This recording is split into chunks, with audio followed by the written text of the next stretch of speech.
So the net charge. Okay, so I'll just write it down. The charges are additive, right? They can be algebraically added.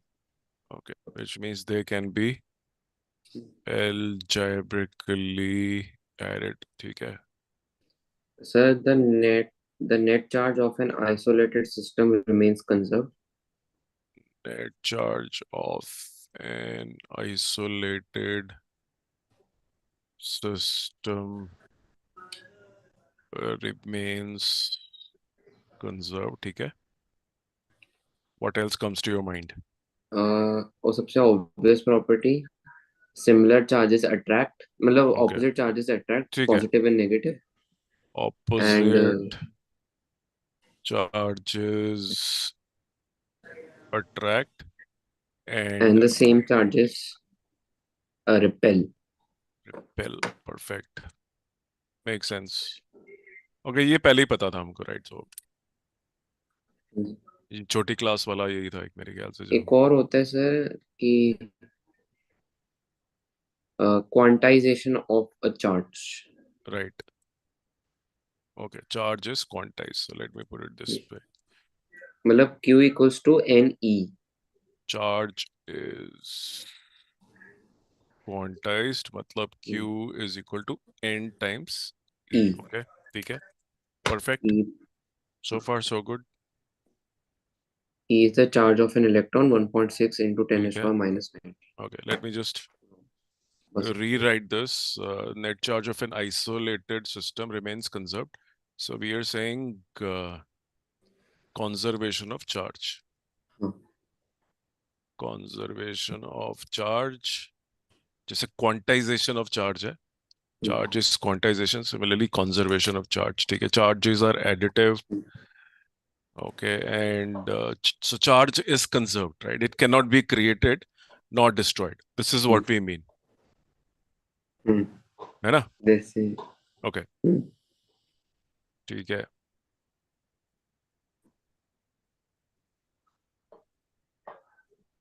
So essentially what you're saying is that the net charge of the universe remains same. Okay. Isolated system. और universe. और universe. हाँ. पूरे universe का भी charge अपना बढ़ा सकते हो ना घटा सकते हो. ठीक है. आइसोलेटेड सिस्टम का भी इसलिए क्योंकि इसमें कोई वो नहीं होती है एनर्जी वगैरह एक्सचेंज या हीट वगैरह.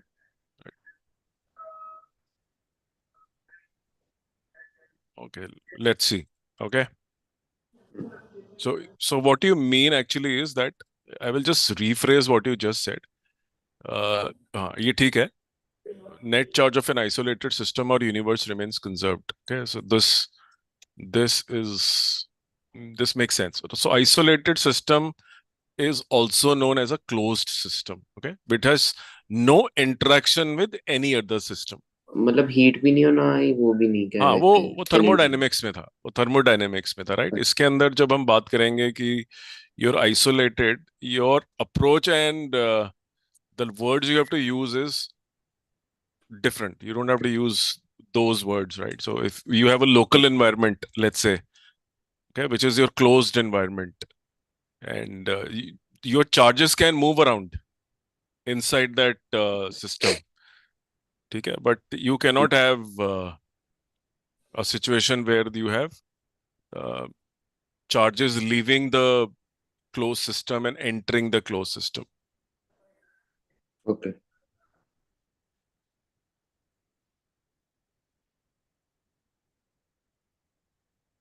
मतलब, but tell me, is it possible that in a closed system the charge is coming in? नहीं. It can come in provided it leaves also. So even if the movement happens, which means the charge does move around in your closed system in the form of coming in, but it should leave also, so that the net charge still remains the same. ठीक है ना? आपका total charge जो है close system के अंदर, अगर वो किसी रेट से अंदर आ रहा है, then it has to leave also, right? उसी रेट से बाहर उसी निकल. रेट से बाहर निकल रहा है. So still you're saying that your So that means charges can move around, right?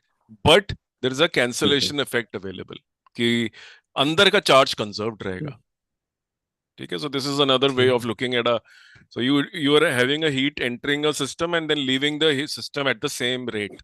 So making no difference to the temperature of the system or overall heat of the system. Okay, charge is conserved. Okay, then you said charge is quantized. What do you mean by that? For a layman, what does it mean? What do you mean by the word charge is quantized for a layman?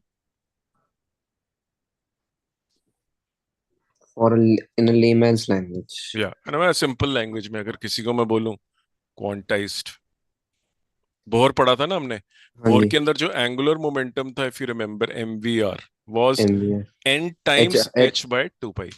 हाँ. So it was quantized 4 because pi. it always was a multiple Yeah. of n.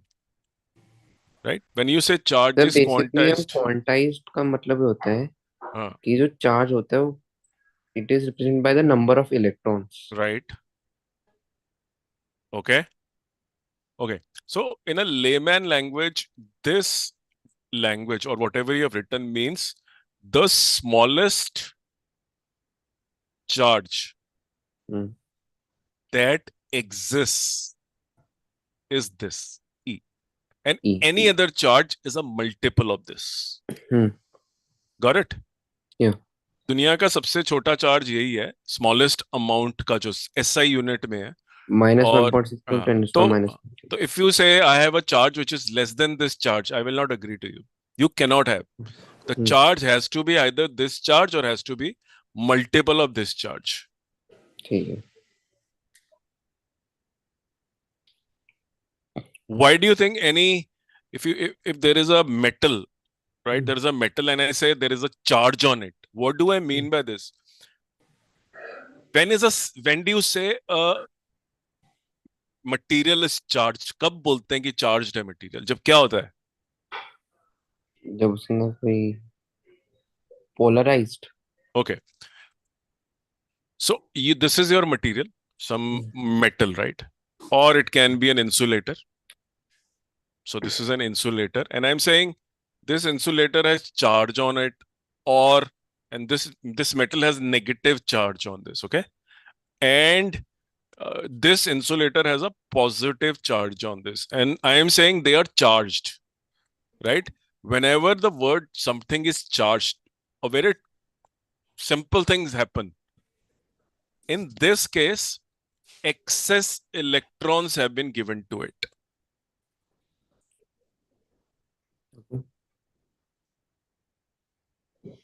In this case, electrons have been taken away by it. So quantization का जो concept है ना कि E का multiple होता है वो, तो आप किसी चीज से इलेक्ट्रॉन से छोटा चार्ज नहीं खींच सकते. You would have taken 20 electrons from something to make it positive, and you would have supplied 20 electrons to someone, but you can't provide something like 20 into 0.8 into 10 raised to power minus 19. Charge on an electron is this much, right? 1.6 to 10 to minus. इससे छोटा charge exist नहीं करता. So whenever if somebody says, what do you mean you are positive? I am positive because somebody has taken electrons from me, and quantization तो automatically लगी जाएगी फिर. Electron से छोटा पार्टिकल नहीं होता है कि जो उसको चार्ज बना सकता है, और किसी को नेगेटिव बनाना है उसको इलेक्ट्रॉन्स दे दो, राइट? सो क्वांटाइजेशन का एक्चुअल जो मीनिंग है वो ये है कि जो चार्ज होता है it comes in discrete amount, and that discrete amount there is a smallest possible value of that.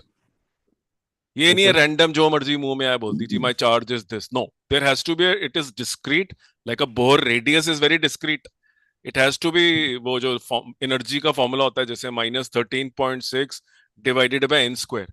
इसके बाद कोई रैंडम एनर्जी नहीं हो सकती, फिर n की वैल्यू से डिसाइड होता है. फिर remember -13.6 z square by n square Bohr's energy of. तो वो क्वांटाइजेशन का मतलब है it is discrete, and obviously at n is equal to 1 the smallest possible discrete amount is told to you. So The if you put smallest Q is equal charge. to, if you say Q is equal to any, what is the smallest value of n I can take?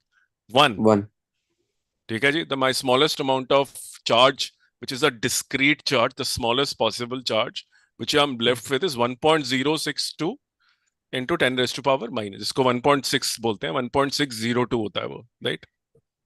So there is no ठीक. free particle in this world which can have charge less than this. It has to be an integral multiple of this amount, which I just mentioned, 1.0602. And the objects in this world are charged because of this packet of charge either given to it or taken away from it. And that results in net charge. Electron has been added or taken away. ठीक है. Okay. Okay. So you also talked about charges conserved, which I believe is pretty straightforward, right? You cannot, if you're supposed to explain it, charge can neither be created nor destroyed, Be destroyed. but it can only be transferred from one place to One. another and from one object to another. Cannot be destroyed. तो फिर क्या कर रहे हो? You only do charge transfers. एक metal है, दूसरे metal के साथ जोड़ दिया, उसका उधर चला गया, जब दोनों का पोटेंशियल बराबर हो वायर गया, से फ्लो करता है. हाँ, राइट. सो दो टैंकियों को जोड़ दिया तो पानी जब बराबर लेवल पे आ गया, पोटेंशियल सेम हो गया, हाइट सेम हो गई, तो रुक गया चार्ज. पानी सेम पानी, रहेगा. हाँ हाँ, रेस पानी क्वांटिटी डजंट चेंज, राइट? हाँ. राइट. ओके. नहीं कि पानी उड़ जाएगा फिर कुछ हो जाएगा. राइट. सो कंजर्वेशन में the greatest confusion people have is, ओ यार, एक तो तुमने पॉजिटिव चार्ज की एक मेटल स्फेरिकल मेटल ले लिया, फिर तुमने उसको नेगेटिव चार्ज जो प्लेट के साथ टच करा दिया, ओ भाई चार्ज तो कैंसिल हो गए, है ना? तो चार्ज आर कैंसल्ड एंड यार तुम्हारे चार्ज तो फिर खत्म ही हो गए. They are cancelling with each other. So how is charge conserved in this case, right? It is transfer which is happening. जो नेगेटिव था वो उसने क्या करा, उसके पास एक्सेस थे, वो चला गया उसके पास, जिसके पास जो पॉजिटिव था, जिसके पास चार्ज नहीं थे, राइट? तो कैंसलेशन नहीं हुई है, ट्रांसफर हुई है ना? ऐसे लगता है ना ये तो कैंसिल हो गए यार, दोनों टच हो गए, दोनों न्यूट्रल हो गए, फिर नेगेटिव चार्ज से इलेक्ट्रॉन चले गए तो वो न्यूट्रल हो गए, फिर भी कंजर्व्ड रहते ही. कंजर्व्ड फिर भी रहता है, because only movement of electron has taken place. It is as simple as that. So, right? And then what happens? Once the so-called cancellation happens, if these two charges had some force of attraction or repulsion, will become zero. That impact will be there. वैसे तो अगर दोनों separate रहते charge तो Coulomb's law लग जाता ना हमारा, अट्रैक्शन होती. लेकिन अब अगर ट्रांसफर होके वो भी नेगेटिव छोड़ चुका है, ये भी पॉजिटिव अपना छोड़ चुका है, तो अब there will be no net force between them. ठीक है. Right. So just think in terms of, समझाएं कैसे किसी को सामने. You said charge is conserved in a closed system, right? So we have discussed that the conservation of charge is going to happen, but you can have a situation where the charge is coming in at a certain rate and leaving the system at the same rate, so making no impact inside the closed system. ठीक. And same is true for cancellation also. If there is a plus and a minus spherical shell inside a closed system, मान लो closed system का मतलब कोई box है, और किसी ने आके उन दोनों को टच कर दिया और बोला तुम्हारा तो क्लोज सिस्टम था, देखो जी सारे चार्ज कैंसिल हो गए. तो बोले कैंसिल नहीं है भाई, ट्रांसफर हुए हैं अंदर, अभी भी सेम ही है, इट इज स्टिल कंजर्व्ड. कहेगा ना क्लोज्ड है, मैंने टच करा दिया, अब तो खत्म, तुम्हारे चार्ज नजर नहीं आ रहे मुझे, बोला ट्रांसफर हो गई है. So therefore the charge is not visible to you, but it is pretty much there. Those electrons have moved only from there to there. Clear है? Clear. Okay. So yes, so all what you said was correct in terms of properties. जो भी मैंने पूछी, all the properties you said were correct. Just as a little bit of expansion is required as to what do you mean by them. Okay, significance क्या है इन सबका. Okay, one of the another important point that you should know is that although it's very simple, but because we're studying it, that if you have a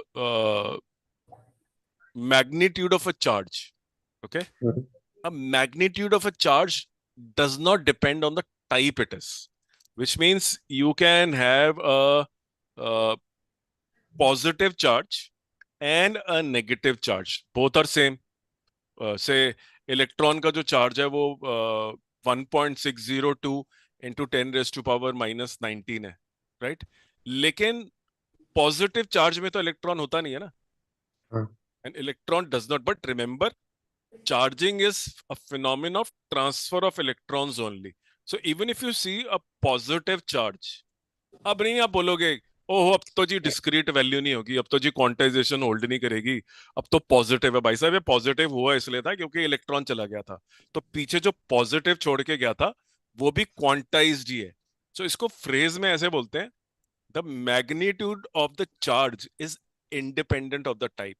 Some students may say electron is quantized. अच्छा, Ne. तो positive charge का क्या होता होगा फिर भाई? There is nothing called as positive charge. You're not referring to protons. Now you're referring to absence of electron. So even the absence of electron, right, results in positive charge, a positively charged body, and therefore the magnitude of that positive charge does not depend whether it is positive or negative. It is still a multiple of 1.602 into 10⁻⁻19. Got it? So the magnitude of charge is not dependent whether you are a positively charged body or a negatively. It is always a multiple of what it is, quantized, discrete Ne. It depends upon the number of electrons. It does not depend on type of charge. कि भैया तो देखो जी ये तो वो है जी, ये तो पॉजिटिव है तो इसका तो कुछ और ही फंडा होगा, कोई फर्क नहीं होगा. सेम. ठीक है. बढ़िया.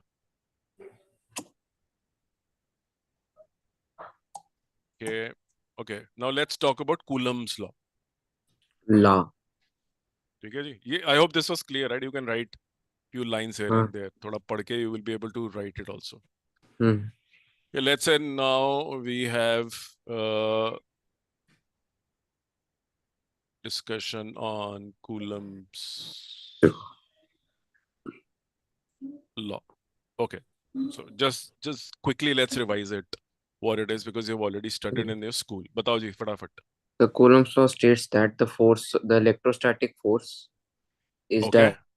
directly proportional to the product of the charges Q1 into Q2. सही. And it is inversely proportional to the square of the distance between the charges. Which is separation between the inversely proportional to the square of the distance between the charges. Yeah, right. Exactly. So this is charge point. This is only when you say applicable generally to point when charges. Fair enough. And क्या बोला? This is only applicable to point charges. हाँ ठीक है. We will use the term point charge when we study this. Okay, understood. ठीक है. ठीक है. You're fairly accurate. Only thing is avoid using the word distance. Separation. हाँ separation है, और साथ में एक लाइन और बोलनी होती है. That separation is directed along the line joining them. अच्छा. ऐसे नहीं है distance, गोल घूम के जाओगे आप. The line is the line joining the two charges. Okay, the distance gives you a linear distance बोल सकते हैं क्या? बोल सकते हैं. Shortest distance बोल सकते हैं, linear distance बोल सकते हैं, but it should be मतलब physics like approach. Layman ठीक है, the separate distance between the, but it is directed because you right away now are talking about a force. Remember that. You said that the electric force is proportional to Q1 into Q2, right? Therefore, you're referring to a vector, and therefore, when you say it is inversely proportional to square of separation R ही लिखते हैं ना इसमें, K cube वो लिखते हैं, तो वो जो R होता है, it is along the line joining them. ठीक है. तीसरा point, this is going to complete the Coulomb's law. If the charges are of opposite sign, the electric force is attractive, and if the charges have the same sign, the electric force is repulsive. This is repulsive. अभी भी complete नहीं हुआ. अच्छा. The fourth point of Coulomb's law is that this force is a conservative force. Okay. It Remember, obeys. It also obeys Newton's third law. no, Newton's No. third law is different. Conservative का concept क्या होता है?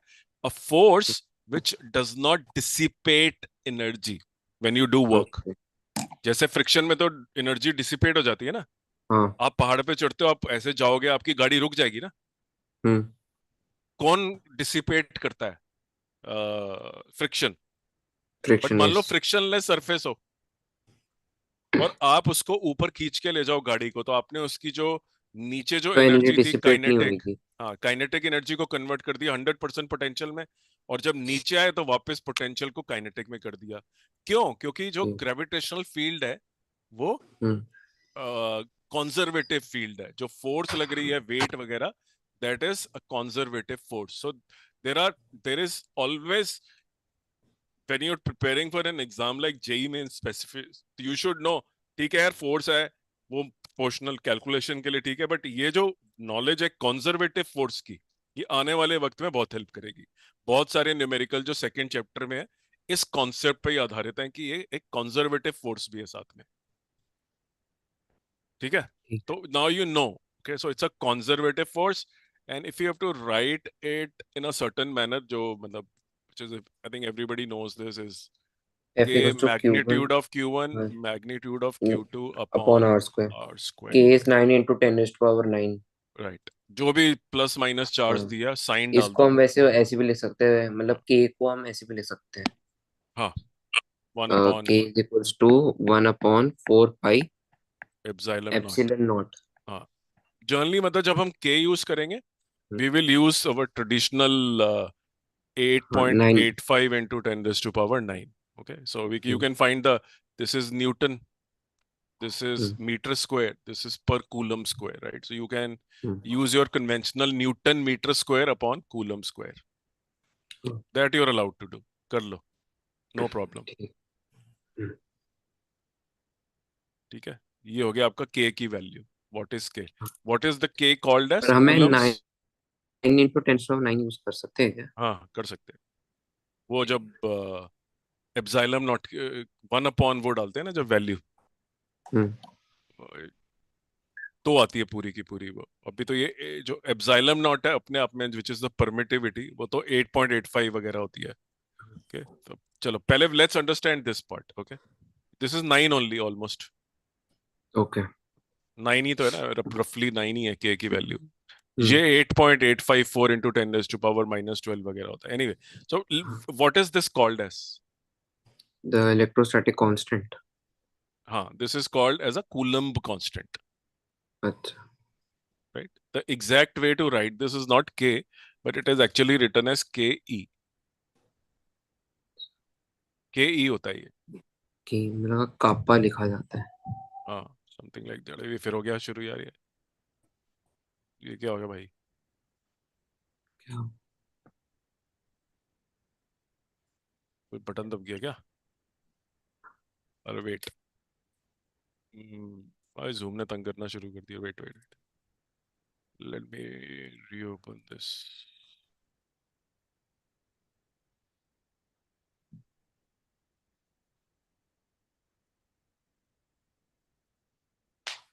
ठीक है, value आ रही है. This is KE actually. Okay. Okay, I'm just telling you some minute detail because it is beginning. After that, we will ignore it.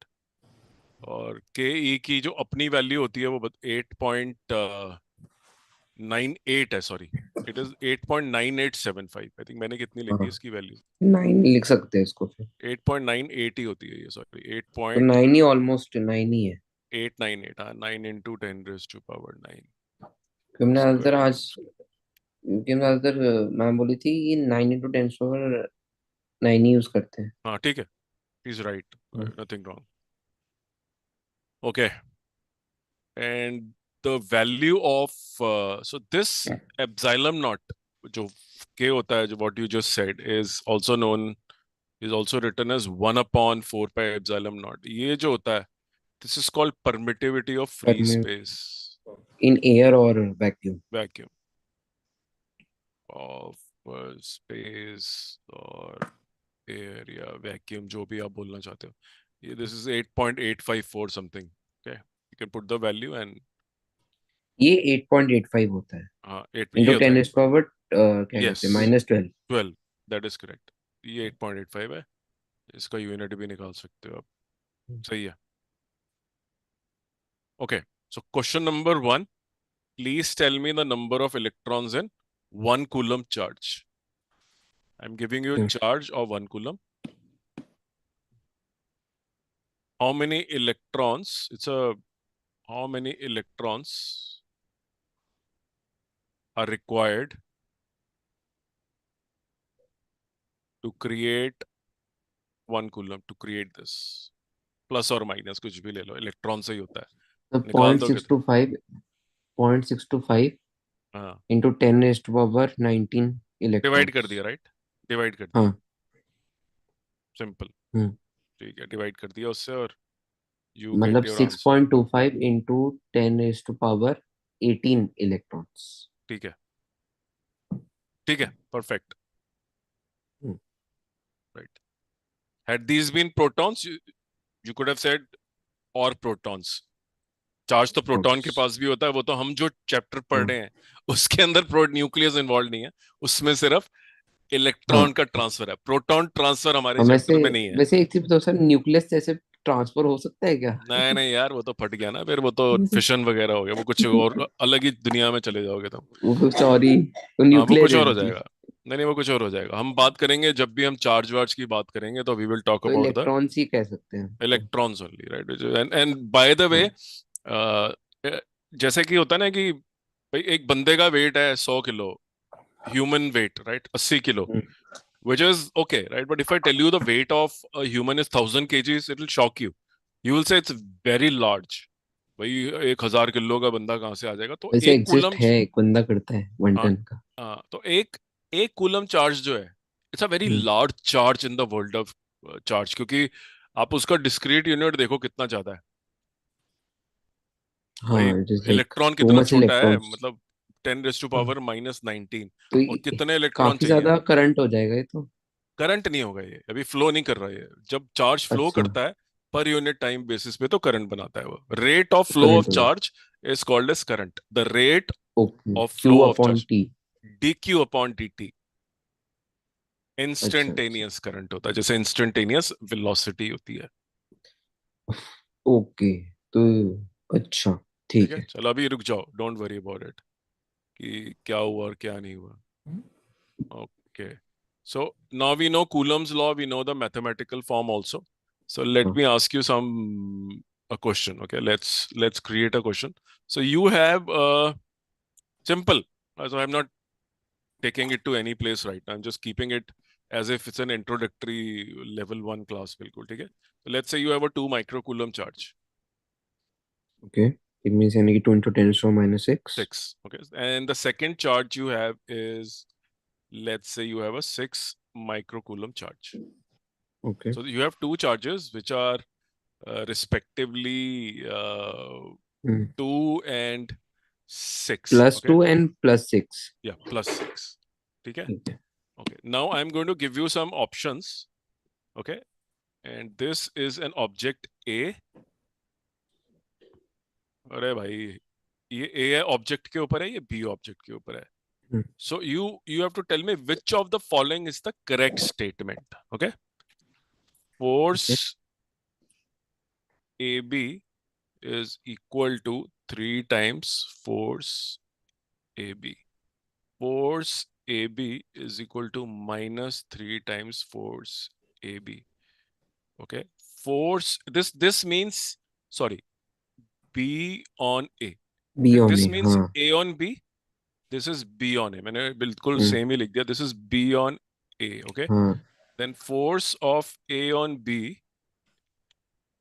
ये मैंने तीसरी चॉइस दे रहा हूँ. I will give you 5 choices to decide. Okay. So you ठीक है। decide for yourself what do you want to do with them. Is equal to minus f b on a. Okay, and this is the vector sign on them, by the way. Okay, so I'll give you two more choices so that you can think through them कि यार क्या पंगा है इसके अंदर, कि हम और कौन सी चॉइस ले सकते हैं. एक ले ली, माइनस ले ली. एक पॉजिटिव भी ले लो। ओके, एक ये ले लेते हैं, पॉजिटिव भी ले सकते हैं. ठीक है, एक ये भी ले सकते हैं कि F B A is equals to F A B. ठीक है, F of A B is equal to F of B A. Okay, so ये वेक्टर्स हैं, remember that. And one more, 3 F A B is equal to F B A. So there are 5 choices you have. Think through which of the following statement is correct. Sir Now पहली that बात you तो know, अगर इन दोनों charges अगर एक दूसरे के पास है, so they कोई have a distance in distance. दोनों के बीच, कोई तो डिस्टेंस है आर इनके बीच में, ठीक है, आ रहा है लाइन तो में. ठीक. ये एक तरह से एक रिपल्सिव फोर्स है कि दोनों में पॉजिटिव चार्ज है। Okay, so let's say you can write it whatever you want to write. Free to write. लिखो बिना डरे हुए, बिना. Just think through this. But remember, you know vectors very well. Now you just to need to think कि Coulomb's law की understanding कितनी आई है. That's all. Vector पता है.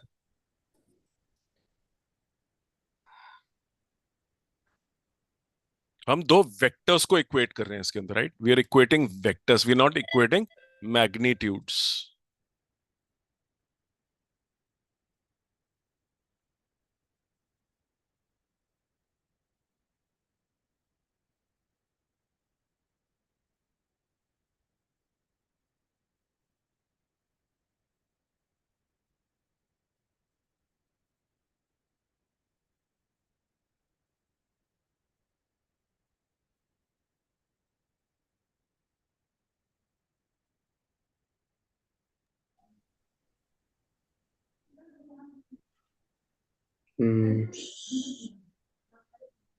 Sir F A B is equals to F B A. Okay, you mean this, right. ठीक है, reason. Reason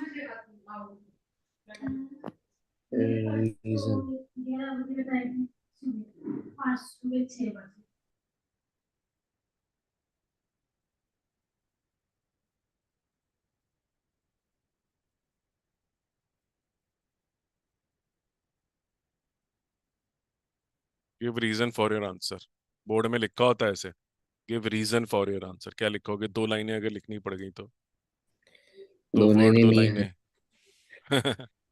2 लाइनें दो ऐसे लिखनी होती है ना. क्या बोलूं, मैंने बस ऐसी, मतलब ये रिपल्सिव फोर्स है। हाँ ठीक है, thought process is absolutely right and nothing wrong in that. ये कंजर्वेटिव फोर्स भी है। कूलम्ब्स फोर्स और क्या होना चाहिए? नहीं, एक मिनट, ये नहीं हो सकता, होना चाहिए।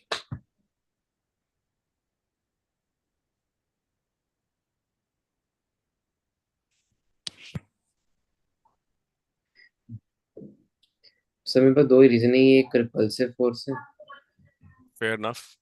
और एक कूलम्ब फोर्स कंजर्वेटिव होती है। कॉन्जर्वेटिव से इसका कोई लेना देना नहीं है यार अभी.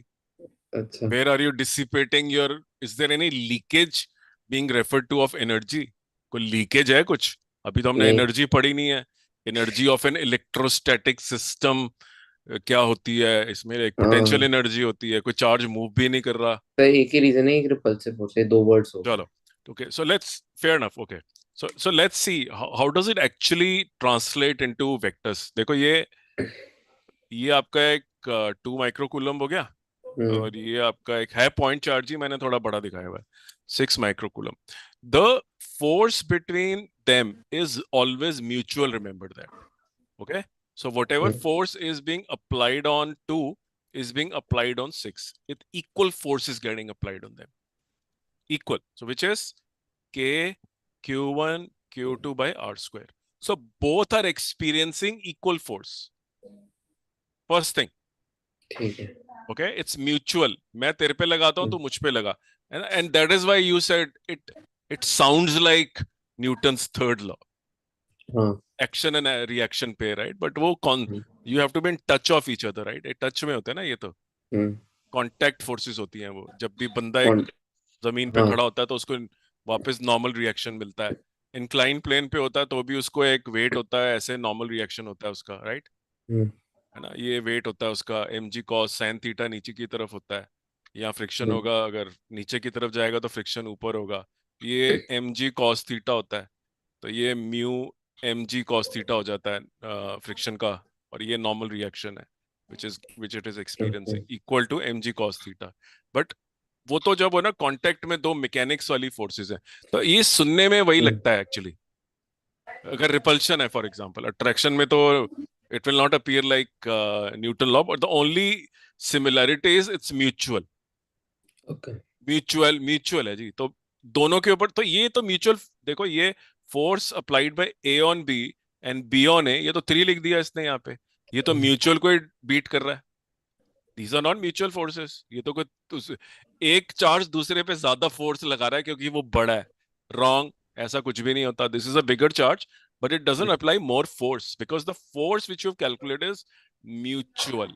Equal force is being exerted on both of them. When you say हाँ। repulsive, both the charges are experiencing the same repulsive force. ठीक है। तो जहां जहां तीन लिखा है उसको तो काटा मार दिया जाए सीधा। अब बचे हम्म। ये दो विच यू चोज करेक्टली, है ना, कि ये भाई यार फोर्स तो म्यूचुअल है, दोनों का मैग्नीट्यूड सेम होना चाहिए and ये इसलिए ये दोनों मेक सेंस। अब बची डायरेक्शन की बात।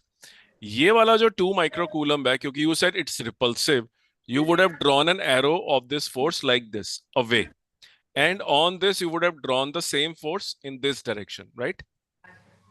Do you see that these two forces are although in magnitude equal but opposite in direction? But opposite, हाँ, तो ये होना चाहिए। आया समझ में क्या मतलब है? हाँ जी, हाँ हाँ। जी, समझ आ गया। हाँ, तो vectorially F A B is minus F B है। देखो ये बी ऑन ए है, B on A which is in this direction. अगर मैं इसका हम्म। नेगेटिव साइन बना दूं तो यूं हो जाएगा ना ये। तो दोनों हम्म। सेम डायरेक्शन में आ गए ना। हाँ। लेकिन इस ये मैग्नीट्यूड वाइज फाइन था ठीक है। कि भाई म्यूचुअल है, और ठीक है जी म्यूचुअल है तो फिर ओके नो प्रॉब्लम। ओके। तो if this was a more than one, one is right, right? And I'd put a magnitude sign also. You would have selected this and this. Vectorially and mutual. This is the correct expression. This is correct expression magnitude में only, but not okay. vectorially. This was wrong. Vectorially, these are opposite directed forces. They are not equal vectors. Hmm. Made sense? So a yes lot sir. of students initially, although you had clarity, assume कि ये बड़ा charge है, ये तो यार इसके ऊपर बड़ी लगा रहा होगा, फोर्स 3 गुना लगा रहा होगा यार। तो यार पहले तो 3 गुना वाला चुन लो। गलत। म्यूचुअल फोर्स है, बराबर फोर्स लग रही है एक दूसरे के ऊपर। अट्रैक्टिव का मतलब है दोनों पे अट्रैक्टिव है। And O. इफ आई से इज दिस ट्रू, इसी को मैं रीराइट अगर करना चाहूं, इसी एक्सप्रेशन को, I can say F of A B upon F of B A is equal to 1, हाँ, एक। Right? Yes. This also make sense now. तो ऐसा भी क्वेश्चन एक आता है ही बात एमसीक्यू है। में। एक ही बात है, कैसे? How do you want to express is your choice. जो आपकी मर्जी मर्जी, एक्सप्रेस कर लो। जैसे मर्जी लिख लो आप इसको। Hmm. Okay. And like you said, they obey Newton's third law. तो यही वो एक्सप्रेशन है, वो जो it looks similar to Newton's third law, because Q1 is exerting a force on Q2 and Q2 is exerting force on Q1. Both are equal forces, right? Okay. In magnitude. Hmm. If they are repulsive, but if I make them attractive, for example, this is minus 2 micro-Coulomb and this is plus 6 micro-Coulomb. So they will become attractive, hmm. but they will become opposite in direction also, right? हाँ।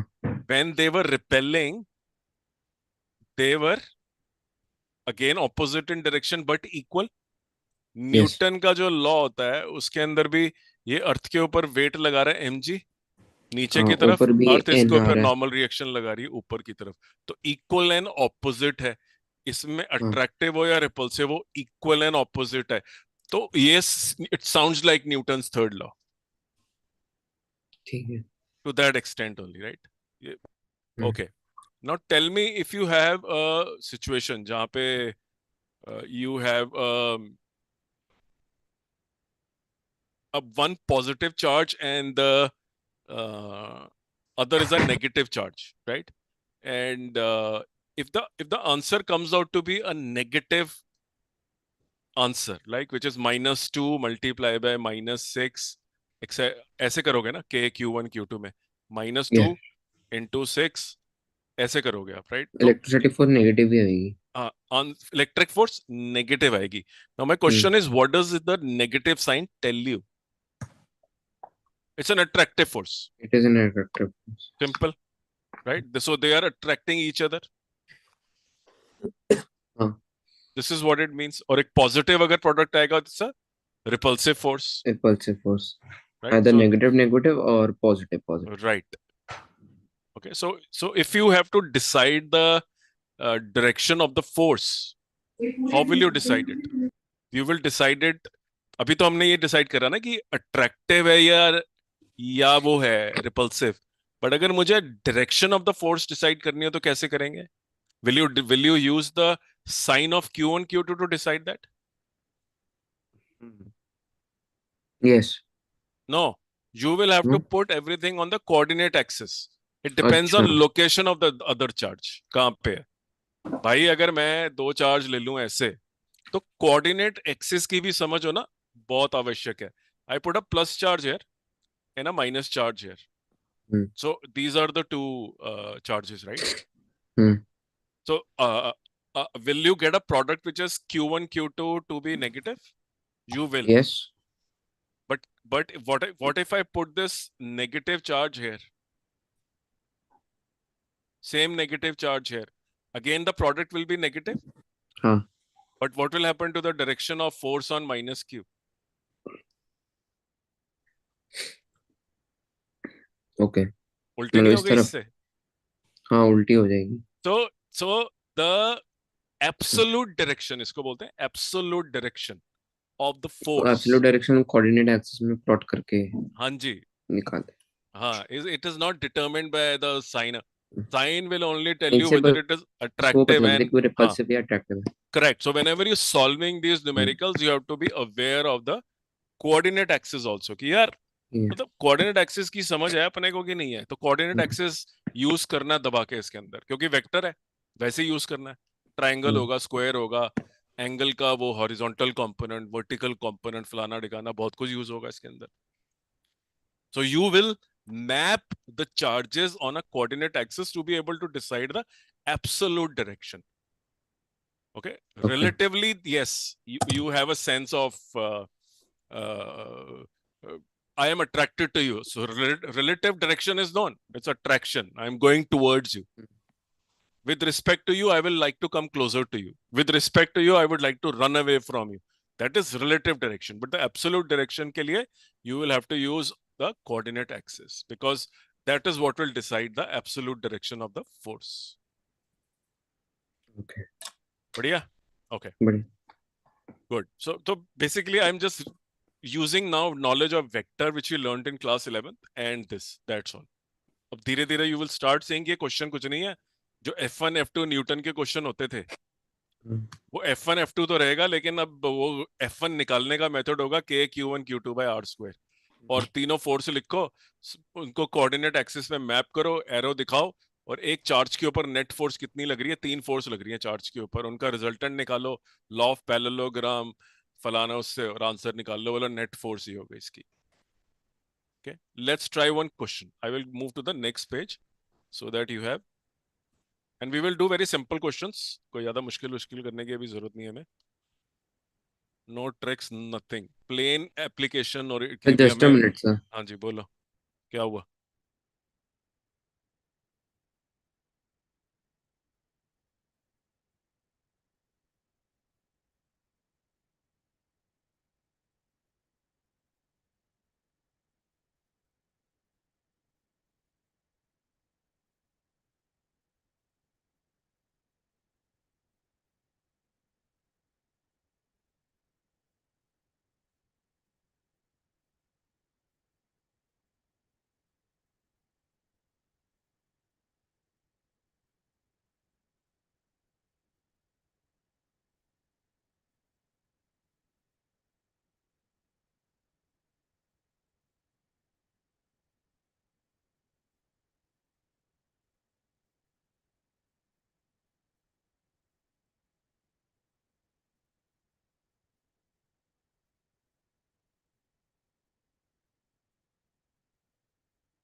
हाँ जी, back.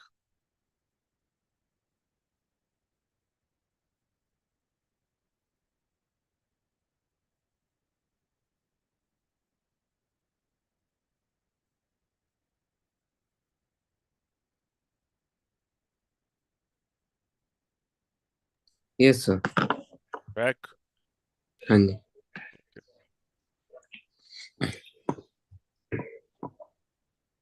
ठीक है जी, let's do.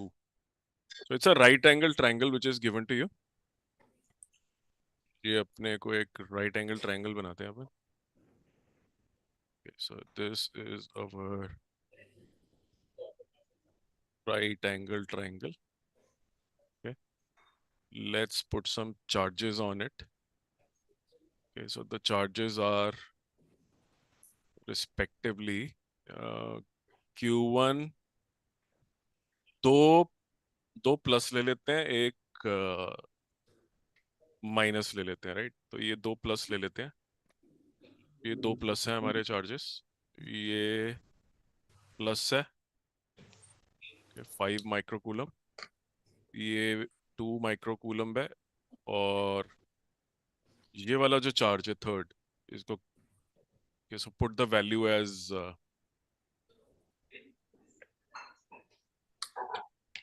कुछ भी ले लो यार, इजी कैलकुलेशन कैसे होगी? टू, ये इसको भी ले लेते हैं, 5 ले लेते हैं, चलो, -5 micro coulomb. So this is a right angle triangle and this is a. कोई होगी डिस्टेंस इनके बीच में, ये ए है और ये भी ए है। Okay, question is what is the resultant force being experienced by the charge number. कौन सा चार्ज लेना है? ये ले लें, इस पे निकालते हैं। Find the resultant force on Q3। So this is your Q1, this is your Q2, and this is Q3. If you want to take it as 1 centimeter for simplicity, if you want to do. This is 1 meter ले लो, चलो 1 meter, ऐसा unit ले लेते हैं, और इसको 5 coulomb ले लेते हैं। This will become otherwise complicated हो जाएगा थोड़ा सा। ठीक है, कूलम्स में ले लिया, पूरा पूरा 1 मीटर है, 1 मीटर है। Find the resultant force on Q3। Find F on Q3। Try it out Q3 पे निकालनी है। जी। अच्छा, F resultant, obviously, right? Because F resultant on Q3.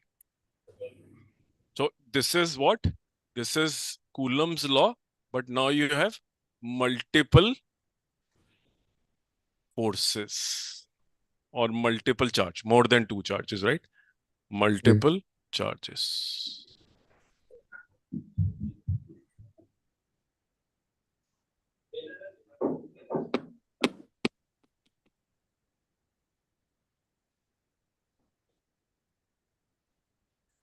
Q3 पे कैसे निकालेंगे? Okay, think through na. Now you know Coulomb's law. So if you see this and this, 2 Coulomb will experience a repulsive force, right? Due to this. हाँ। And due to this it will experience an attractive force. So एक हम्म। force तो ये हो गई which is being experienced by और Q3। एक ये हो गई। हाँ, 1 3 नाम रख रहा हूं मैं इसका, और इसका मैं लिख रहा हूँ 2 3। Force being applied by 2 on 3, मेरे सबस्क्रिप्ट का मीनिंग है force applied by 1 on 3, two हाँ। ऑन थ्री मेरा मीनिंग ये है। और ये एंगल 90 डिग्री है, हम्म। ये 1 है, ये 1 है, ये √2 है, राइट? जो हम्म। मेरा F23 रिपल्सिव फोर्स है वो कितना है? K × 5 × 2 divided bye √2 yes. F13 ये हॉरिजॉन्टल है, हो जाएगा। हॉरिजॉन्टल हम्म। 2 × -5। और डायरेक्शन में तो हमें पता चली गया, अट्रैक्टिव है, वेक्टर साइन हमें मालूम है क्या लगाना है। इसका वेक्टर साइन अभी हमें मालूम नहीं है, हाँ। हमने इसका सिर्फ मैग्नीट्यूड लिखा है, न्यूटन्स। इसकी डायरेक्शन हमें हम्म। निकालनी है। तो बेसिकली ये अगर आइसोसेलेस राइट एंगल ट्रायंगल है, दिस इज 45, दिस इज 45, और मैं इस लाइन को आगे खींच लेता हूँ। इफ आई पुल इट आगे, कोऑर्डिनेट एक्सिस बना लिया ना मैंने, तो मेरा ये एक्सिस ये हो गया और एक मेरा एक्सिस यहाँ पे हो गया।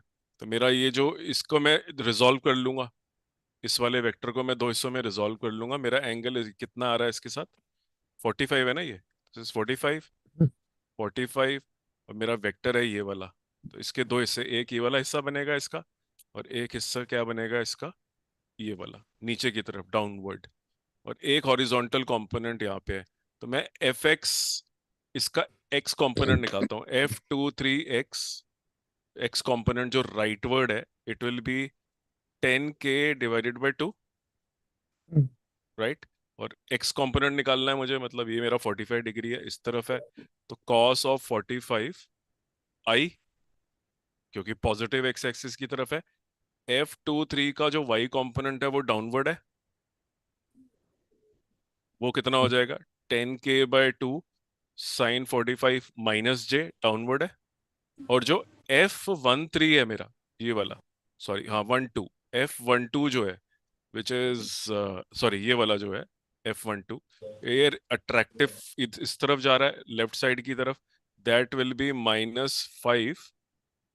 वो तो सिर्फ अट्रैक्शन के लिए है ना, but actual sign on the coordinate axis leftward है। तो 5 × 2 डिवाइडेड बाय 1 का स्क्वायर इनटू के लेफ्टवर्ड फोर्स है, तो हॉरिजॉन्टल है, -i लिख दूं उसको सीधा। यस। अट्रैक्टिव फोर्स है ना, एब्सोल्यूट फोर्स तो लेफ्ट पे है। हाँ जी, हाँ जी। तो ठीक है, मैंने इसको, ये कोई साइन नहीं है मेरा यहाँ पे, 5 × 2 -i, ये एक्स एक्सिस में। तो मेरी नेट एक्सिस जो एक्स एक्सिस में फोर्स है, दैट इज -10, ये -10 i, -10 की। i, और ये वाली फोर्स जो है मेरी, ये वाली, ये cos ये 45 5 की विल है। Be 1/√2, right. So this will become 5/√2, 5/√2 i।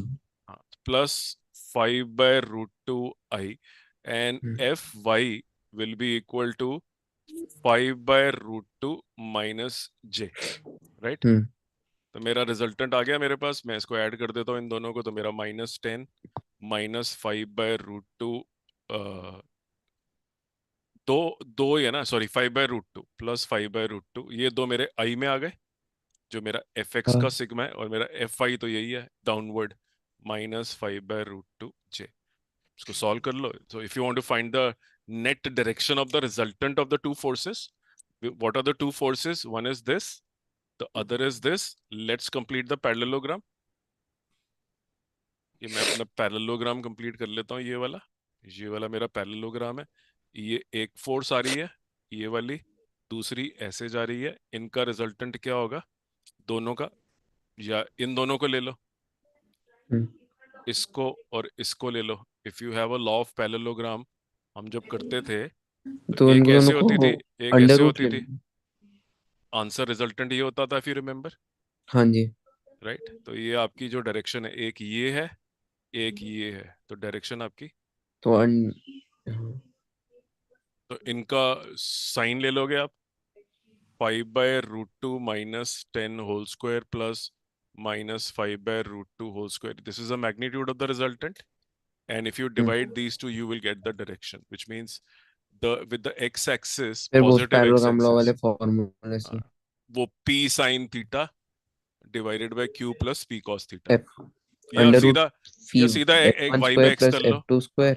हाँ, या ये कर लो, tan अल्फा निकाल लो, you know the x component, you know the y component, so -5/√2 divided by -10 plus 5/√2, answer alpha आ गया,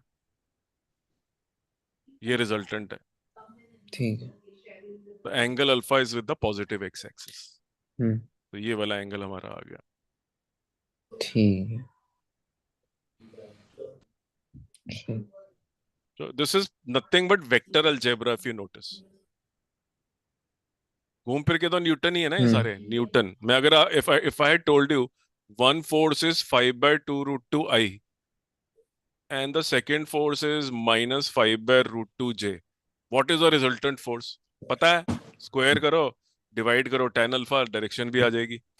लेकिन इसको निकालने के लिए मैंने अब सिर्फ कूलम लॉ यूज करा है, एक्स्ट्रा और तो कुछ करा ही नहीं मैंने, बाकी तो मैं 11th स्टैंडर्ड का वेक्टर यूज हाँ। करता जा रहा था।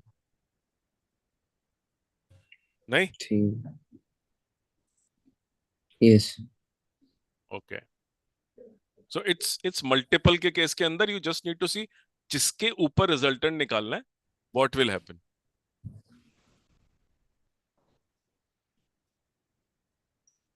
Okay, now a tricky question. somebody comes to you and says, भाई बहुत अच्छा आंसर निकाल लिया है, ऐसा करो ये जो तुम्हारा 5 कूलम है ना, इसको माइनस कर दो,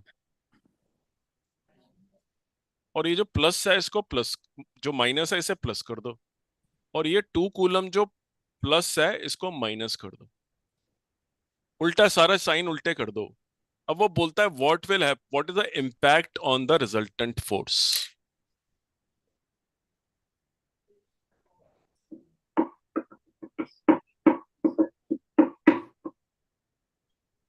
अंडरस्टूड? क्वेश्चन समझ में आ गया? हाँ. तो वो बोलता है इम्पैक्ट ऑन रिजल्टेंट फोर्स क्या होगा, what will happen to the resultant force, will the resultant force go on the other side और will it remain on the same side. यही हो सकता है ना, और तो क्या होगा, जब पूरा कैलकुलेट करना पड़ेगा, या you use your intuition, what will happen. Use a simple example and think about it. कि मैं अगर एक सिस्टम ऑफ चार्जेस लेता हूँ कोऑर्डिनेट एक्सिस के ऊपर, और मैं बोलता हूँ जी ये मेरा -5 है, ये मेरा 2 है, और ये मेरा 5 है, और फिर मैं कैलकुलेशन करता हूँ तो मुझे सॉरी हमने ये लिया था माइनस, ये हमारा प्लस था, और ये भी हमारा प्लस था, तो ये दोनों रिपेल करके यूं जा रहे थे, ये अट्रैक्टिव था. यहाँ पे मैंने पैरेललोग्राम पूरा करा था और मेरा रिजल्टेंट ये आ रहा था, राइट. तो व्हाटएवर, तो मतलब ये रिपल्सिव फोर्स है. मैंने इसी के आगे एक उल्टा काम कर दिया, मैंने इसको बना दिया -5, और ये बना दिया मैंने +2, और ये बना दिया मैंने -5. तो अब भी तो रिपल्सिव ही है ये, और अभी भी तो ये अट्रैक्टिव ही है. मैग्नीट्यूड भी तो सेम है, डिस्टेंसेस भी तो सेम है. Why will it change? The absolute direction of the vectors remains the same. Repulsion है ना, ये रिपल्शन थी ना यहाँ पे पहले, यस. यही अब भी रिपल्शन ही रहेगी, और अब भी अट्रैक्शन ही रहेगी. उल्टा साइन करने पे मतलब यहाँ पे भी अट्रैक्शन सी रिजल्टेंट सेम नहीं रहेगा. सेम रहेगा. हाँ.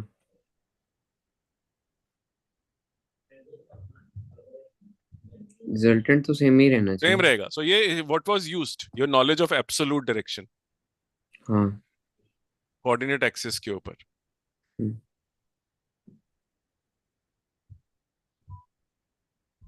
Okay, now let me give you a slightly. Okay, so एक क्वेश्चन आता है जो मैं क्या बोलूं, मैं थोड़ा सा अभी ये समझ में आ गया थोड़ा सा. थोड़ा थोड़ा आ गया. क्या नहीं समझ में आया इसका, which part was not clear to you? नहीं नहीं, समझ आ गया. आ गया ना, so don't be scared ना, don't be defensive कि नहीं आया. Okay, see sometimes one of the question that comes is what are the conditions. कुछ चार्जेस दे देते हैं वो डायग्राम में, या वैसे दे देते हैं अपना एक्सेस के ऊपर, और बोलते हैं कि यार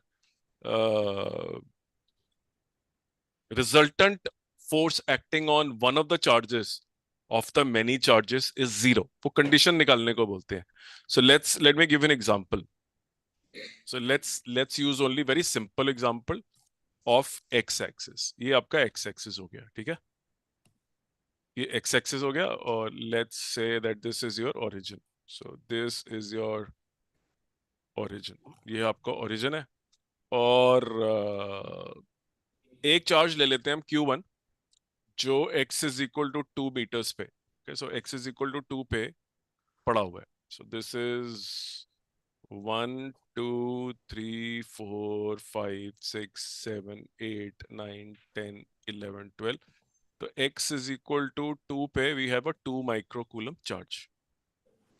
ठीक है, और sorry it is not 2, it is 15. Calculation थोड़ी इजी कर लेंगे. Let's see if it really simplify. So this is 15 micro-Coulomb charge. यहाँ पड़ा हुआ है, पॉइंट चार्ज है. Okay, and let's say the at origin you have a charge which is 6 micro-Coulomb. तो ये 15 है और ये 6 है. So this is 6 microcoulomb. This is 15 microcoulomb. This is your origin. And question is, you have another charge Q3. Okay? It is on the x-axis somewhere. Question is, where should you keep it so that the resultant force experienced by this charge is zero?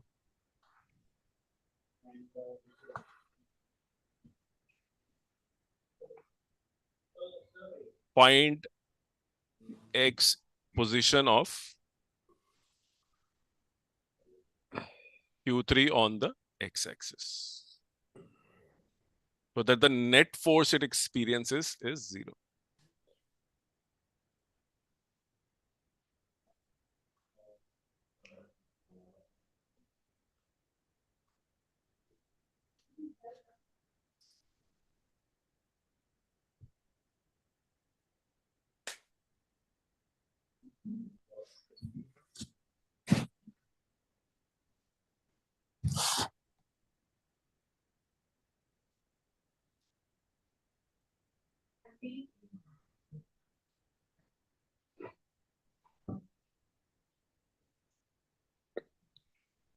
Yes. अब मान लो ना, let the position of this charge be x with respect to origin. So let it be on x.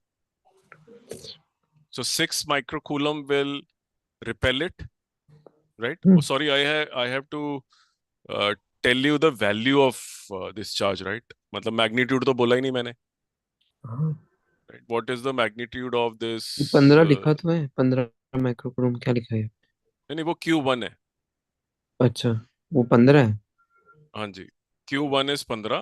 2 पे पड़ा हुआ है, दूसरा charge है ये. And you have to decide the coordinate of this charge. ठीक है, इसकी वैल्यू नहीं दी हुई. It is any charge Q3. Okay, value भी नहीं दी हुई है Q3. The resultant force on Q3 is zero. No value of Q3 is available to you. तो एक चार्ज यहां पड़ा हुआ है, दूसरा चार्ज यहां पड़ा हुआ है, x इक्वल टू 2 पे, ये 0 पे पड़ा है ऑब्वियसली, और ये पता नहीं कहां पड़ा हुआ है, x मान लिया हमने इसको. हम बोल रहे हैं कि resultant force on this is 0. Q3 resultant is 0. Find the value of x. Where should I place it so that the net force on it is 0?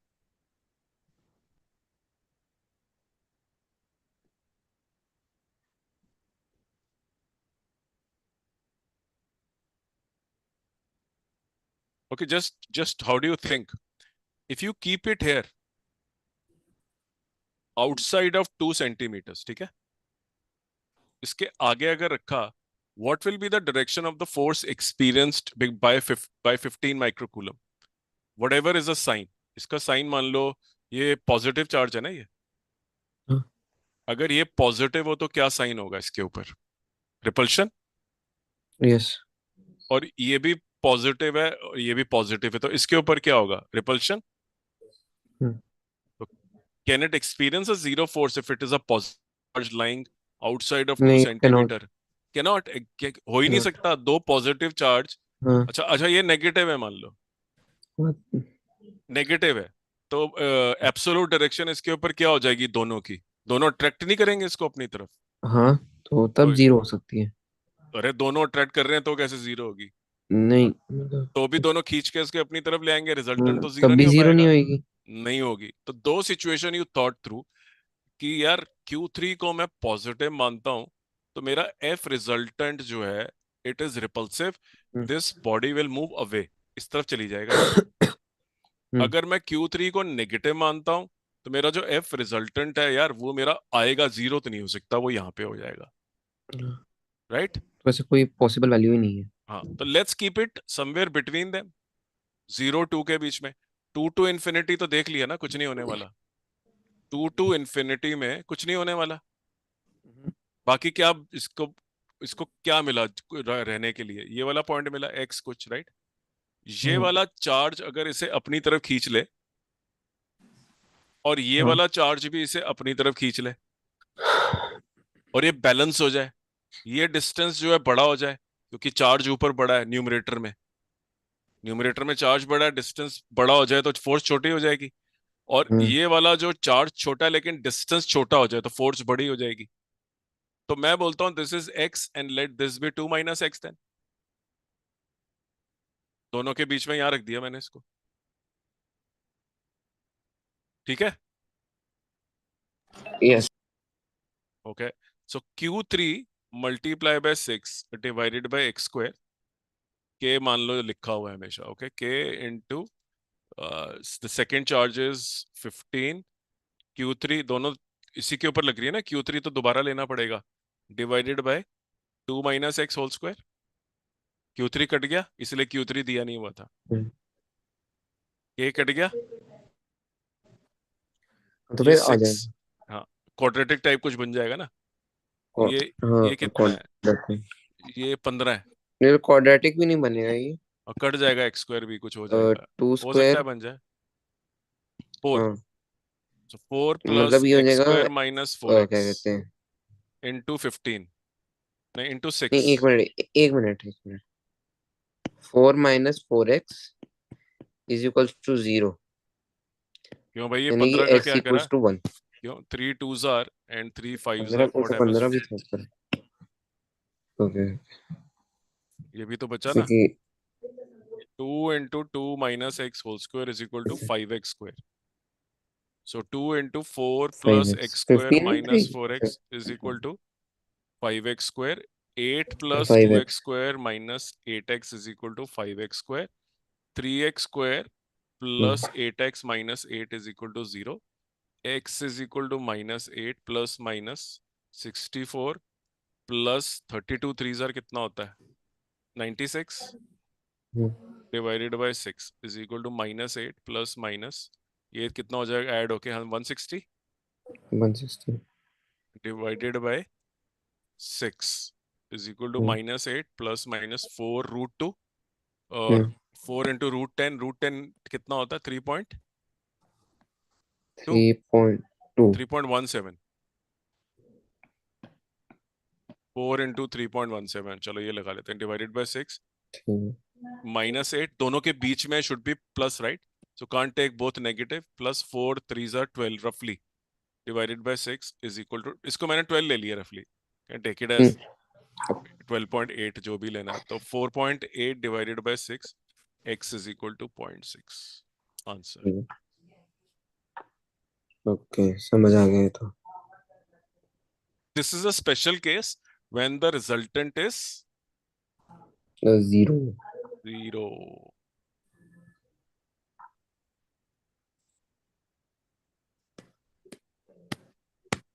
कैसे कैसे सोचा देखा? हाँ। एनालिटिकली सोचा, प्लस होगा तो यार नेट फोर्स इधर चली जाएगी, अगर ये नेगेटिव होगा तो नेट इधर चला जाएगा, फिर कहाँ रखें यार? कोऑर्डिनेट एक्सिस पे 2 to इन्फिनिटी में तो कहीं भी रखो, या उधर भाग जाएगा या इधर भाग जाएगा, तो बैलेंसिंग कैसे करें इसकी? ठीक है। My question to you is, can this charge be positive and negative both? It can. अगर ये पॉजिटिव था, दोनों तरफ अट्रैक्ट हो रहा था, और अगर रिपल्सिव है तो भी तो बैलेंस हो जाएगा, इधर से भी धक्का पड़ रहा है और इधर से भी धक्का पड़ रहा है। हाँ, one more level of thinking. अगर पॉजिटिव हो जाता तो रिपल्सिव फोर्स ही है। हाँ, तब भी शायद होना विच तो इज मोर चाहिए।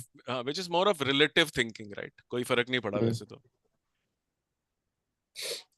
बिकॉज साइन उल्टे करने से कुछ रिजल्टेंट चेंज नहीं नहीं होता। होगा। हाँ जी। तो रिपल्सिव मतलब सेम ही हाँ रहेगा दोनों हाँ, केस सेम में, 0 रहेगा, ही रह जाएगी। सेम रहेगा, सेम रहेगा। हम्म,